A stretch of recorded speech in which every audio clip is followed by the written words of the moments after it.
Why this book is a must-have for every actor. If you're looking for a concise, practical, and powerful guide to strengthen your acting process, The Actor's Little Black Handbook is the perfect tool to elevate your craft and transform every performance. Inside, you'll discover over 80 character development techniques, 33 acting techniques, and 66 real-time acting applications designed to help you break down scripts with precision and connect deeply with your character's motivations, emotions, and physicality. This is not just a book, it's an acting companion that grows with you throughout your career. Use this book as a practical real-time guide to deepen your script analysis skills and develop multi-dimensional, compelling characters. Take your acting to the next level. Start your journey with The Actor's Little Black Handbook today. On sale now at Amazon KDP. Amazon link is in the description.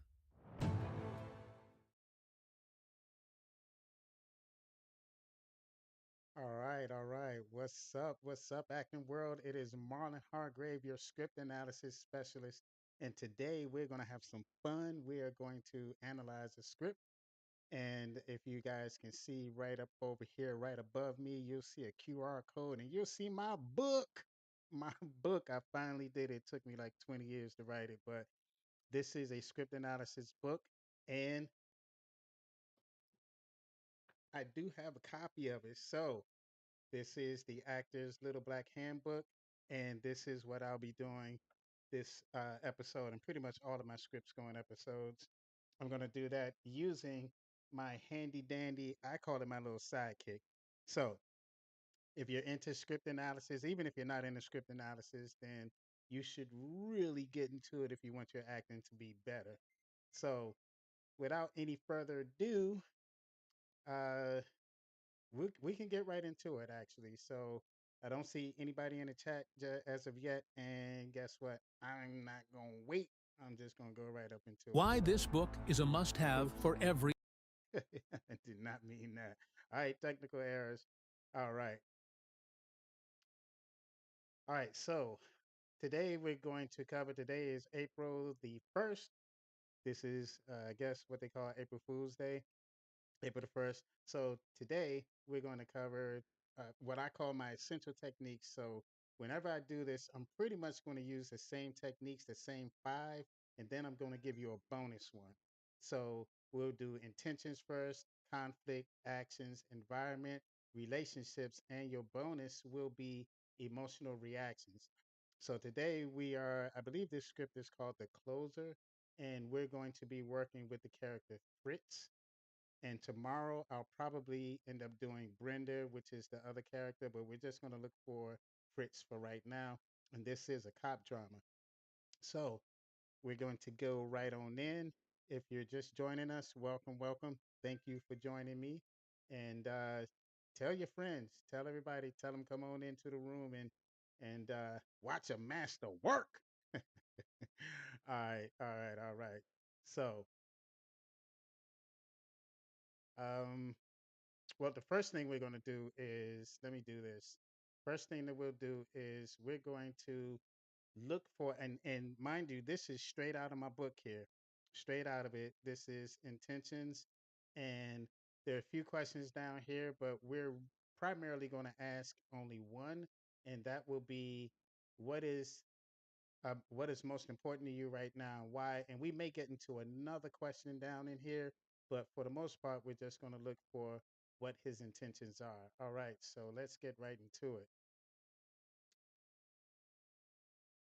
So here we have, so actually, in a lot of audition situations or when you get sides, you'll notice that there's always a starting point and there'll always be an ending point. So we'll scroll down a little bit, and here's where we're going to end the whole thing. But as you notice, there's always some information before and then maybe some information afterwards. Oh, this thing is not giving me a full screen here. All right, we don't need that information at the bottom anyway, but you can always see that. So you'll see that it's marked out. And if we were reading for Brenda, I would certainly look at, oops, I would certainly look at this section down here for Brenda. All right, let me get that scribble off. But we don't need that for right now, so we're just going to go. right up into Fritz. And I think I want to change that to black. All right. All right. So here we go. So we have Brenda.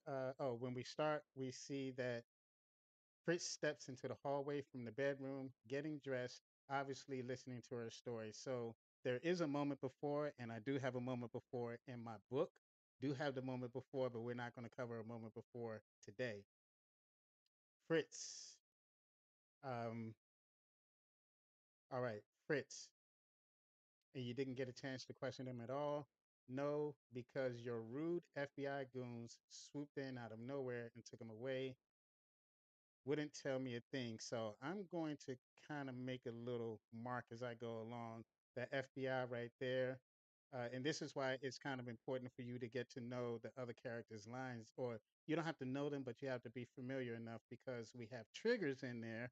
And we're not going to talk about triggers today. Triggers will come up in another episode, but you can always find what your motivation triggers and having a very good idea of what the conversation is or what your circumstances are, what you're fighting for, and all of that. So do be familiar. You don't have to learn them, but be familiar. All right. And also, what I'm going to do is I'm going to mark my beats as we go along, and I'm going to mark the beats in the other person's dialogue. Again, this is just to kind of keep the clarity level up. If you don't know what a beat is it's a single thought. Once that thought changes, the beat changes. All right. If you have any questions, you can just put them in the comments, and I'll answer them as best as I can. All right. So I'm going to identify I'm going to identify them with these little slashes. I'll put that a little closer here. I'm just going to use a slash to break these up. No, because your FBI goons, da da da da da, they came out of nowhere. So that's her kind of broken up. Sounds like a protected witness. Even though it's off screen, that really, you still say it with the intentions as if you were on a camera. Or if you're really into the acting, that, like no camera, no set or anything like that exists. And you're just in your own world up until somebody says, cut. And then, yeah. All right. So we checked the title on the house. It's owned by a woman named Rosa Farron. She's 77, and she's got an 18-year-old grandson named Hector Cruz. Ever heard of him? So again, I'm going to go through and just kind of we're just going ahead and mark those beats. She's 77. That's a beat, really. And she's got an 18-year-old grandson named Cruz. Have you ever heard of him? Um, all right, so we're kind of checking. When we get into the inspired actions portion of this, this is when we'll start to check some of these other things, but I kind of check them as I go along. All right, so let's keep this moving. All right, and we have Fritz. No, I'm sorry, not that I can remember. You want me to call him round? All right, that's a nice beat change. No, no, then then you'll be in the middle, and I'm very hard. I'm very a little blah. I will read English now. No, no. Then you'll be in the middle, and I'm trying very hard not to let that happen anymore. Oh, there's a little bit of history there, guys. There's something went on there. Um, I ran Hector's name. He's got quite a record for someone so young. So we have your no-nos. She didn't want him to get into the middle of it. She ran his name, so I'm guessing that they're officers. We'll get into that when we get into the relationships and who they are. But one definitely works for the FBI because that was already said. Your FBI goons, and obviously she's trying to solve a case. So we're already unraveling some things about this as we go along. Uh, so you're thinking maybe it was an intended target. All right, so they're really trying to get this thing solved. But the killer mixed up the address just like we did. All right. So um, I don't know exactly what that's about. I kind of like that as a beat right there. Just just like we did. That's sort of a different thought. All right. So now we have some actions. Do not overlook your actions. We're going to come back to the actions. but do not overlook them. There were actions right here. Oftentimes, I've seen where actors they kind of just they don't really look at the directions and all of that. You're going to find so much information and looking in those directions. Do yourself a favor because what's in the directions, the casting director or the director or whoever is running the set, they're going to expect for you to know everything that was written in there. So do yourself a favor, make sure you read everything so that you will stay in the loop with this script. All right. And generally, sides are around only about 2 pages anyway. So, so scoring a script like this, in you could do your core or your essential techniques. I would say that you could do that in about maybe 15 minutes if you had to do a 15-minute audition. And I will do a video showing you how to do a 15-minute audition or how to score your script within 15 minutes for a 15-minute audition. One for a 1 day if you have your script all day, and then 2 day, and then 3 day, or even longer. So that'll be exciting. That'll be coming up. Look out for it. All right. So, Brenda, why would someone want Hector dead? Now, remember, Hector was the grandson. So call LA Clear. Maybe they can give you some background. So call LA Clear. I don't know exactly what that is, but I would imagine that that's some type of law enforcement where you can go and check criminal records. But that would be something that you should, as an actor, you should go and investigate that on your own because they're going to expect for you to come in and know that. All right. And the worst thing to do is to come in there and you say the line, and then the director says, "Well, do you know what LA Clear is?" You're like, "Nope." Oh, bad look. It is a bad look. All right. So also I want to pay attention to those double dashes. The double dashes means that he got cut off. Either it was cut off by an action or someone actually cut them off physically with words. And before he could get it out, she says, "I don't like the clearinghouse." Let's lock that screen down. "I don't like the clearinghouse." Wow. Oh, come on. So you can block that. Oh, and then come on. What could you possibly have against a data house that tracks warrants and wiretaps and witnesses for every law enforcement agency? Okay, so that we just figured out what that was. So the clearinghouse, this works for all law enforcement, probably the DOD too. We don't know, but definitely works for all law enforcement. That's a very good thing to know.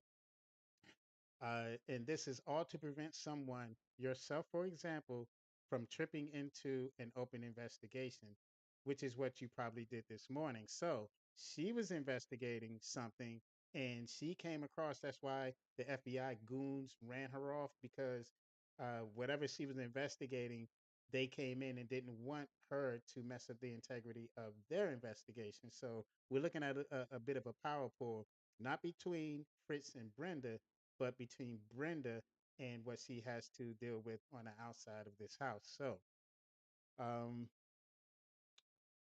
which is probably okay. So let's go and finish marking these beats up.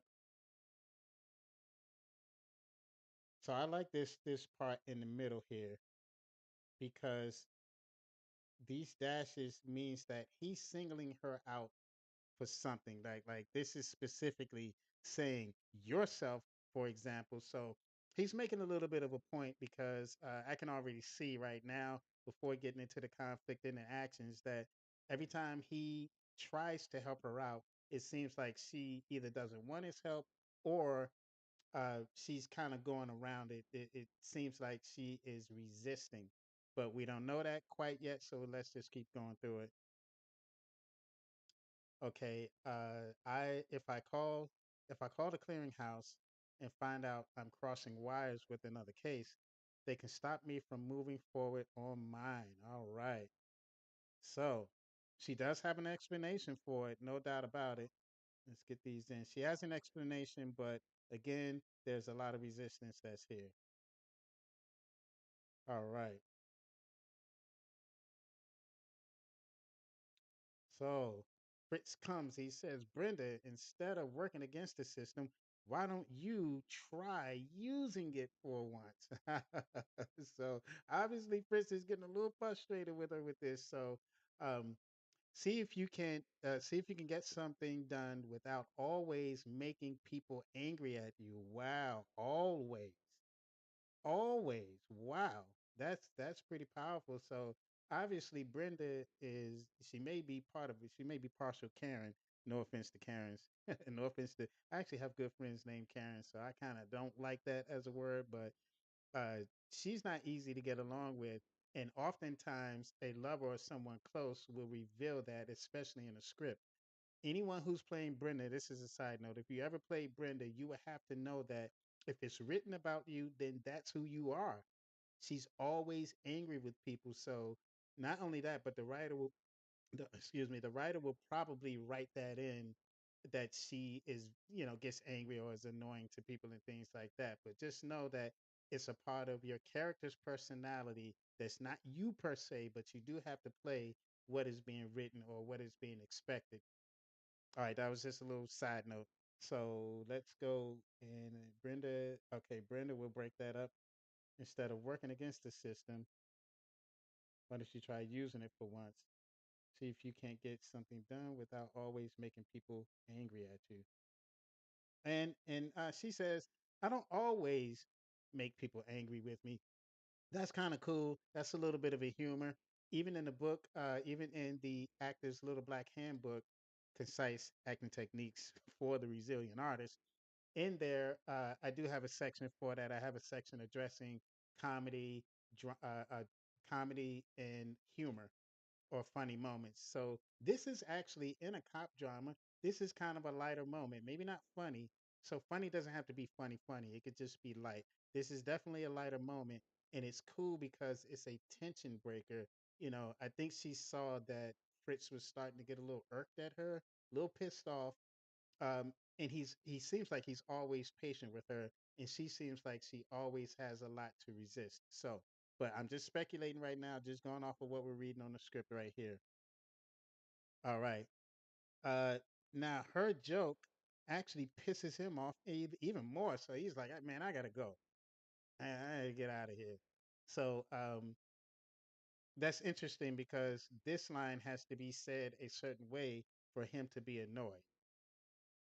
So Brenda, this is how you have your push and your pull. You have to recognize these moments. You have to recognize what your job is in the moment. Brenda has to be behaving in a way to piss him off. And if she's not, then it's not going to make sense. So just keep that in mind. All right. So not only is he annoyed, he puts his mug in the sink and crosses to Kitty on the table. All right. So Kitty is their cat, and we'll figure that out when we go back up into the directions up there. Kitty is their cat, and Brenda says, "Where you taking her?" So we know that it's for her. That's cool. Back to the vet. Why?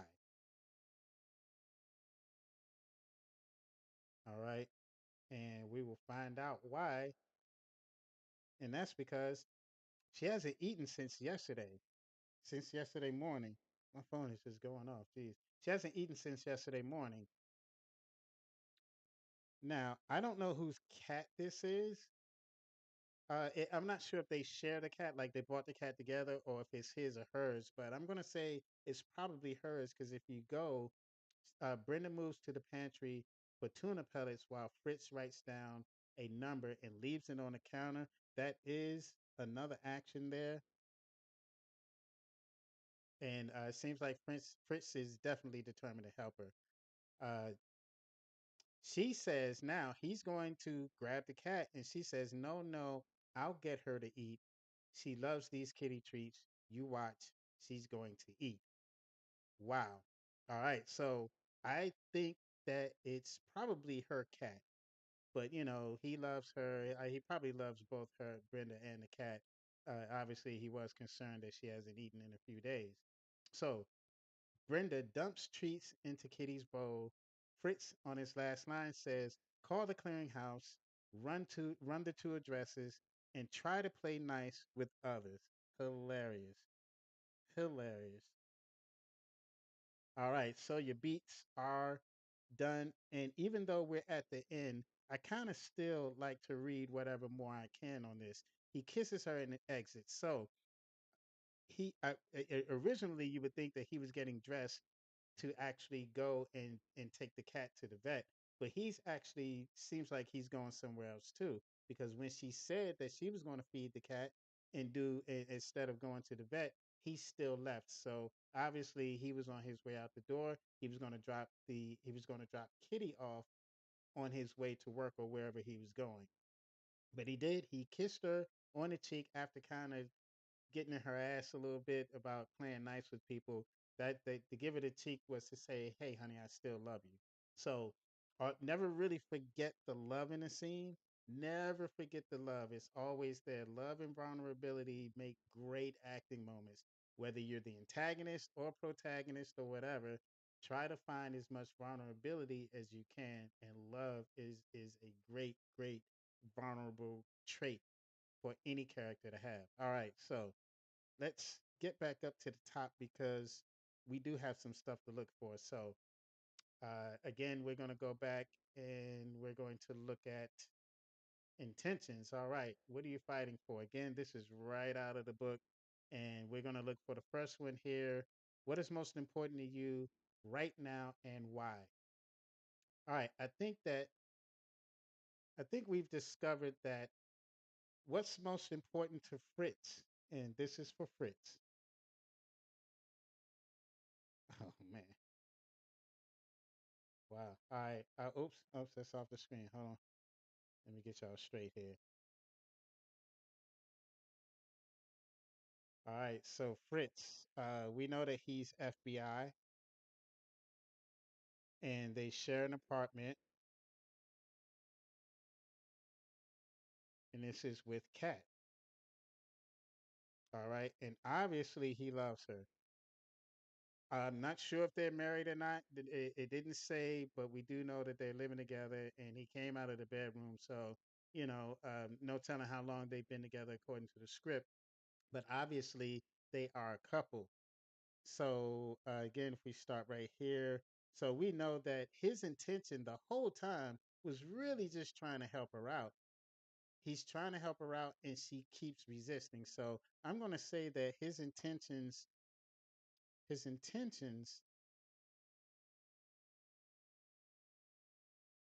was to help Brenda.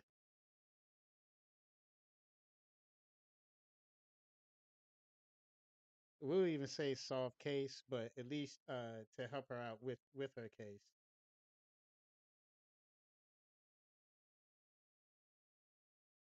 All right.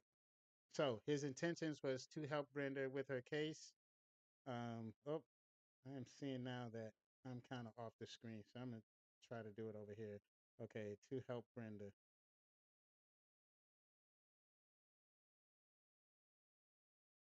This is with case. I'll just put with case. All right. So now that we know that his intentions was to help Brenda out with her case, now we need to see what the conflict is. And again, we're going to go back up to the core essentials. The core essentials are intentions, conflict, actions, environment, and relationships. So let's go to conflict. Again, this is right out of the book, right out of the Actors Little Black Handbook. Showing y'all the copy again. I am in love with my book. Look at that AE. Did y'all see that? The Actors Endurance. Shout out to my business partner, Shanette. Oh, what a great business partner that I have. Actors Endurance was pretty much her birth child, but I came along and fathered it a little bit myself. So this is a result of it. And she does have a weekly planner, and we'll get into that. I'll show you guys that in a little bit. All right. So here's your conflict. What or who are you in conflict with? So this is a very important question. Um, what is the immediate conflict is pretty much the only thing that we're really going to deal with right now. What is the immediate conflict? All right. The immediate conflict is that she won't let him help. Everywhere you turn, she's saying no. She's here again. You want me to do this? No. You know, want me to do this? No, no. You know, and it seems like they're kind of getting along, and everything he does, call the LA Clear House, doing this, do that, and every time she's like, I don't, and instead of saying no, she just came right out and just like, I don't like this. You don't like what? You don't like help? You don't like help? So her resistance is the conflict. All right, that was pretty simple enough. You guys can see how all of that unfolds. So, your conflict, your intentions and your conflict will drive your actions. All right, so we're going to look for in the book they're called inspired actions. All right. I love my book, y'all. Let me tell y'all something. Love my book. All right. So inspired actions, what are your physical actions? So these are the physical actions that are pretty much written. Some of them may be unwritten, but for the most part, they'll be written and easy to identify. So we're just going to deal with what actions do you take to get what you want. Again, we went right on through about how she rejected, and his actions was basically he just kept going back. He kept going back and trying to suggest things. You know, let's see, good sections here. Call LA Clear, and actually he went and did it again. Let me backtrack a little bit. Again, don't do not forget to read that up top. But let's go back over it. So Fritz steps into the hallway from the bedroom getting dressed. All right. And I think that just for this, I'm gonna switch that up so that we can see that a little bit better. All right. So he steps out from the bedroom. So that covers the moment before, obviously listening to her story. So he's engaged. He's engaged for whatever he's doing. I'm imagining that he's going to work. So he's probably putting on a tie, a shirt, belt, that kind of thing. All right. And let's see, Fritz shakes his head, disturbed by the thought. Brenda crosses to the sink and dumps her coffee. So, him shaking his head right here, uh, but so he's actually not shaking his head at her at this point. He's actually just shaking his head um, because it says, but the killer mixed up the address just like we did. So it's more or less that shaking the head, disturbed by the thought, is more or less on the police department and everybody else, the FBI, whoever is involved in this case, that they've been kind of running around in circles with this. So it's very, very good to know what your actions are. If you did a head shake and you directed this towards Brenda because you thought that she was upsetting you, then that would be a wrong decision. So be very, very aware. Do not take these actions and everything else that we're talking about for granted. All right, so let's keep going. All right, he puts the mug on the sink. So now this is after she pissed him off. Remember that, right?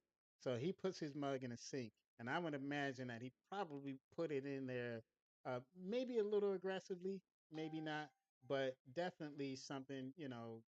You just don't be annoyed and then move without acting like you're annoyed. Just think about it yourself. Think about when you're, you know, if you're annoyed at somebody, you may grab something, like, man, oh, get on my nerves, whatever the case may be. So you carry that emotion over into your next movements. All right. So Brenda moves to the pantry and he writes down a number and leaves it on the counter. So even after all of her resistance, he still is trying to help her out. I just think that he wants to come back home to a nicer environment, to be honest with you, but also because he loves her as well. So we're just going to say that. Then he tells her, of course, to call the clearinghouse before he exits. He kisses and exits her and exits the apartment. So that's pretty cool. All right.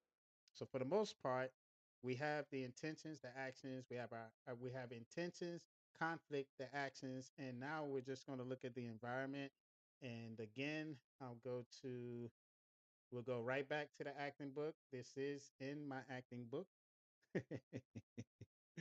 Oh man, I it's it. So the story behind it, real quick, is it took me like it literally. I tried to. I think I did my first draft of this book in 2012. So I keep going back to my book because I'm surprised I wrote it.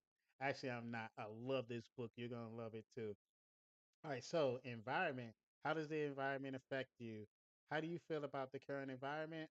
He's at home, so how does the immediate surroundings affect your behavior? What elements in the environment provoke your behavior and reactions? So I would say, so the idea is to actually go through all of these and try to find the answer yourself using all of the questions. Some are applicable, some aren't. We're just going to go through, we're just going to look at how do you feel about the current environment? Well, he's at home. They're at home. So I believe that there's a lot of comfort where he is and where they are. Knows her, knows the cat, knows the area. Obviously, getting dressed in his clothes coming out of his room or their room. So when you're in an environment where you're supposed to be familiar with it, then be familiar with it. If you're in an environment where it's brand new, then you have to look around, observe. You do the same thing in real life. So walking in, I see actors do this all the time. They'll walk into a scene, they'll either leave the door wide open. I'm like, oh my God, okay. So you just spent and like you see them, they'll unlock stuff, click, click, click, click, click, 20 locks to open up a door and then they'll leave it wide open. Doesn't it's never made any sense to me. Probably more of a technical issue than anything else.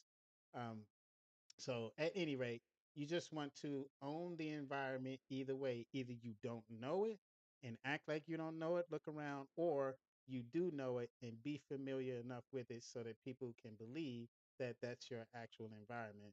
All right, so moving right along, we're going to look at relationships and we're going to go right to, uh, let's go here to the relationships. All right, so we have these questions. How do you relate to the other characters? What kind of behavior do the other characters display? Or I'm sorry, what kind of behavior do the characters display to each other? How do the characters' relationship between each other affect the outcome of the scene? I like that one. That is very relevant. And what object or thing do you have a personal relationship with, and why is it important? So there's kind of two things that can be answered there. Number one, how do the characters' relationship between each other affect the outcome of the scene? I think that we saw how that worked out. I think we saw, he kisses her and all of that, but her being stubborn this whole time, they're lovers. If they were enemies or something like that, or if they were fighting for a position of power or whatever it is, this conversation would have gone totally different. But their relationship keeps it civil. So even though she's resisting him, and we just don't know why yet, this is only one scene. It probably does get revealed a little later. But in this scene, she's resisting him, and his love for her keeps him civil. His love for her continues, or he tries to continue to help her out, even though she's resisting, all the way to where he left. And he was taking the cat to go to the vet. So this seems like a guy who cares a lot. He cares about all of the people and things that are in the house.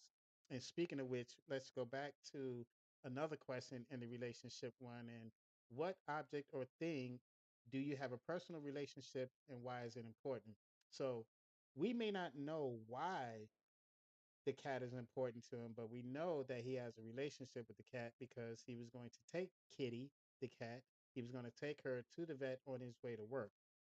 So you in a scene like that, you could easily pet the cat, or show some type of affection towards the cat.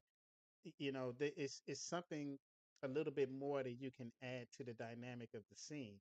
So don't overlook these moments. Don't overlook, maybe to calm down when Brenda's going through one of her things. Maybe you do pet the cat, or maybe you pick the cat up. Who knows? But if you have a relationship with whatever it is, a cat, a hat, whatever it is, it becomes a character, or it becomes just as important as a character. And you should really, really treat that as if it is a character. I guess that's the best way to put it. So now we get into the bonus. We have a bonus. And actually, before we get into the bonus emotion, let me show you a little something, something. All right, so I'm going to show you our Amazon page, actually. So I do want you guys to go and check that out if you could. All right, so as you can see, my book is up on Amazon. Hit it up right there. Boom. You can hit that, go right to the page, all legit. You can see it's $34. However, that would be the best $35 you ever spent. This is like a sidekick. You take this book to you for auditions. You take it with you on auditions. You take it with you to rehearsal, and you take it with you to classes. And it's a book that you can work on at home, just like we're doing right now, just scoring a script. So love this book, love it, love it, love it. And while you're over at Amazon, check this out. Booyah! Check that out, yo. That's coming from Shanette Wilson. You see the name? Oops, you see the name right there? See it right there? This is the Actors Weekly Planner. This is also a product of Actors Endurance. All right, do not get it twisted. You can actually see right there. It's Actors Endurance and 5-star reviews. Get your life together, man. Get it together. Get it organized. How many times have you overbooked something? How many times have you forgotten that you had an audition or you have something important to do? So it's a little bit better than a normal planner because this planner is specifically built for actors and entertainers. So I highly, highly, highly recommend that you get your copy of either the Actors Weekly Planner or jump back and get that boy right there. That boy right there. Sound like that's a horrible Steve Harvey impression, mind you. All right. So this is the Actors Little Black Handbook. Oh, got it on a solo. All right. So let's jump back into this real quick. I'm gonna go through the last. Oh, I lost something. I lost me. Oh, oh, yay! Got the script back. All right. So let's go into our last and final one, and this is emotional reaction. All right. What causes your emotional reaction? What is being said or done in the moment that causes an elevated emotional reaction from you? Who or what is causing your reaction? And are your reactions causing an elevated emotional reaction from other characters? All right. What is being said or done in a moment that causes an elevated reaction? And we could go, it's actually about right here. This, oh, come on. That whole thing. And matter of fact, I'll say that these two right here, I believe, are connected. I mean, they are connected, but um, it's all kind of coming from the same thing. It's building up, it's building up, it's building up. It actually called the clearinghouse. No, I don't want to. Oh, come on. Like, so that's a bigger reaction. And it doesn't necessarily have to be put into capital, all caps or whatever for it to be a bigger reaction. Now, how big that reaction is up to the actor, no doubt about it. Or the director may want something very specific. However, it's your choice. It's the oh, come on, what could you possibly have against the database that tracks warrants and wiretaps and witnesses for every law enforcement agency in the state? So that's a little bit more elevated. You're trying to drive a point home, and she's still resisting. So that is pretty much going to do it for today. I am going to eventually I'm going to have a challenge of scoring a script every day for 30 days. So if you guys would like to join me, I'll probably start that up next week sometime. I'll let everyone know in advance. Also, um, we are going live again. So Actors Endurance, we're going to be going live again very soon. We'll let you guys know. We'll have a brand new look for the podcast. And oh yeah, wow. So I didn't even do this. Yeah. We got sound effects. I cannot believe I didn't use any of my sound effects. So just so that y'all know, boom, we spitting hot fire over here with this script analysis stuff, man. So if you don't get my book, I'm just saying, and are you doing, man? Not getting this book? All right, so I'm not gonna push the book too much. Anyway, uh, we're gonna have some fun. Finally got my soundboard back. So back in the day, we said we was gonna get a soundboard. Finally got a little bit of a soundboard, but yes, I should be smacked for waiting so long to actually introduce all of my sound effects. So got to do that one again. All right, so the next time we do this, I'm gonna have full-fledged sound effects all the way through. We're gonna have a lot of fun with this. Matter of fact, I'm gonna come back with Brenda tomorrow, so look out for that on the second. And I had a lot of fun. I had a lot of fun, but just like we always say, we only here for a little while. We ain't here all night. So hope that you guys actually got something out of it. Um, if you did, please, you see that Cash App down there? Donations are always, always, always accepted. And support your local artists, support artists across the world. And I do this because I love it, but I love money too. So if you feel a need to go on ahead and bless a brother, bless the brother. All right. Yo, holla at y'all. Love y'all. Give you a big kiss. Goodbye. All right. And I'm out. Why this book is a must-have for every actor. If you're looking for a concise, practical, and powerful guide to strengthen your acting process, The Actor's Little Black Handbook is the perfect tool to elevate your craft and transform every performance. Inside, you'll discover over 80 character development techniques, 33 acting techniques, and 66 real-time acting applications designed to help you break down scripts with precision and connect deeply with your character's motivations, emotions, and physicality. This is not just a book, it's an acting companion that grows with you throughout your career. Use this book as a practical real-time guide to deepen your script analysis skills and develop multi-dimensional, compelling characters. Take your acting to the next level. Start your journey with The Actor's Little Black Handbook today.